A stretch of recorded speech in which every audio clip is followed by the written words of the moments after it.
Bethlehem, and even further down here in Bet Omar and other communities like that, this is 10 kilometers of land that it dips into and grabs from the Bethlehem government.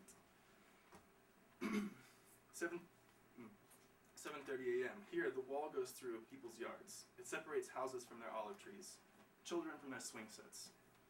Here, the wall is a few kilometers from the Green Line. This means it confiscates hundreds of acres of Palestinian land and it is illegal under international law. We're already planning on going, and we make plans to meet him at 6 a.m. I got my times off a little bit. 6:15, we meet Daniel. 7:30 a.m., the crew coalesces in Bet Jala. A mix of Palestinians, some leaders of the nonviolent movement, some supporters, and a handful of Israelis and 8 internationals. We discuss who can and cannot get arrested. All we knew before this action was that it was going to be creative, which is exciting. The people in the Bethlehem area do very creative actions, and it's nice to have a part in an action rather than sort of just hold a sign until tear gas is shot at us. We meet Daniel and joke about what the Popular Committee could have meant when they said it was a creative action that was planned for this morning. We never know until we get there. For the crew coalesces, we discuss who can and cannot get arrested. A bulldozer is scheduled to uproot dozens of olive trees today.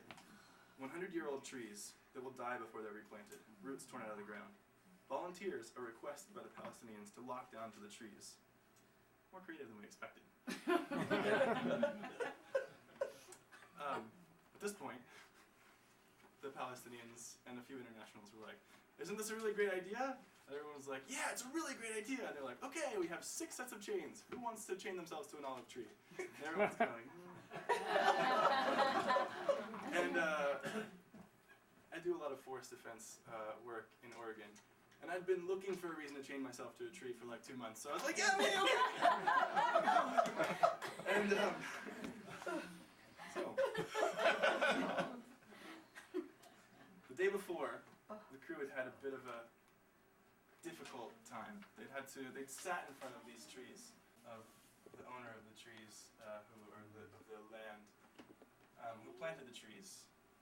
Some of them were her great-grandparents, but watching the bulldozer destroy them. And this is the Israeli military officer who dragged my friends up the road. 8 a.m. I'm chained to an olive tree. 2 close friends hold sets of keys. Not very close to me, though. The plan is to create a giant bear hug around the tree until I'm eventually alone.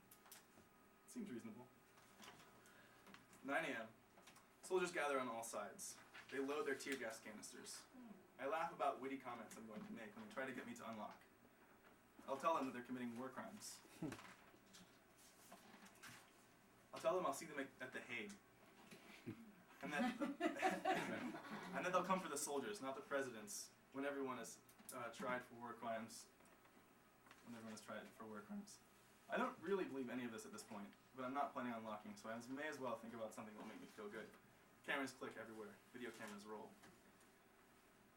At this point, the consequences of what I had just chosen to do and committed to do sort of started going through my head.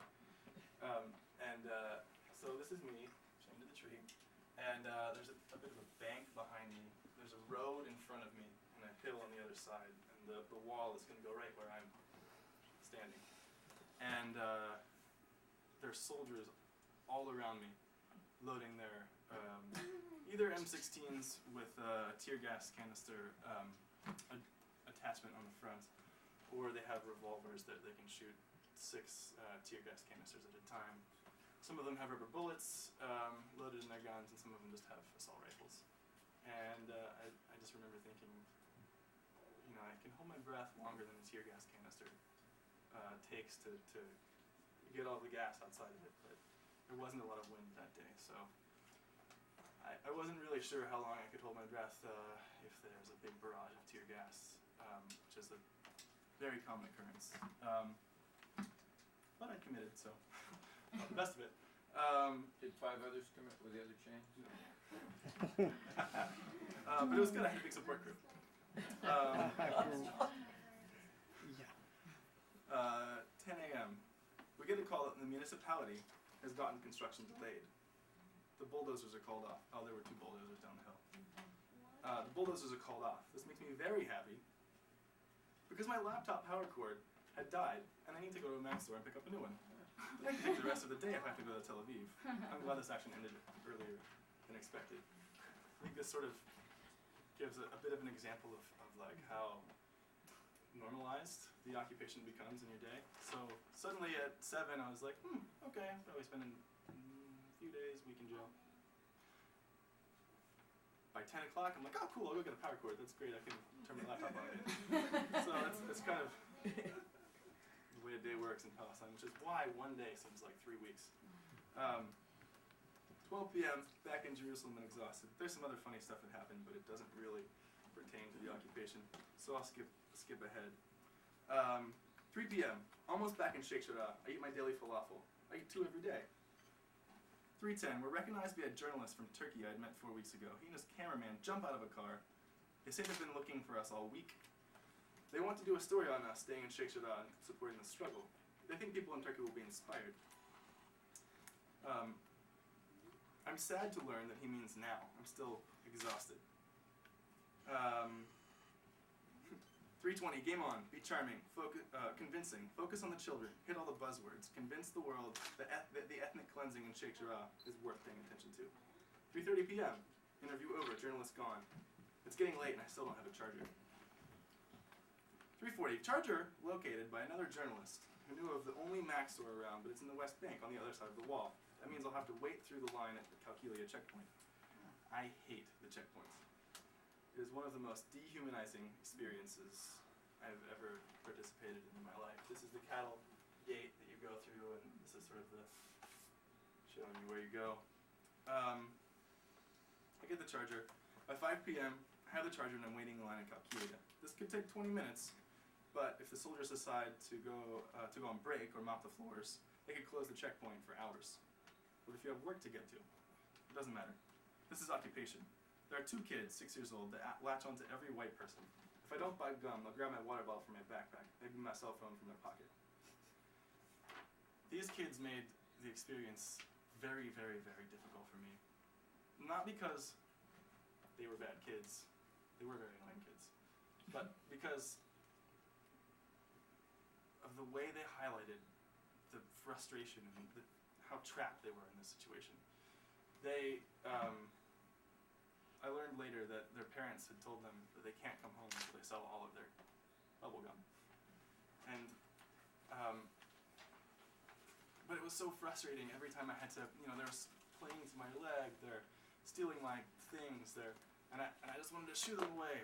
So anyway, I finally started buying bubble gum every day. Which didn't really work. They still stayed around and they wanted to sell more bubble gum because they realized maybe I was a customer.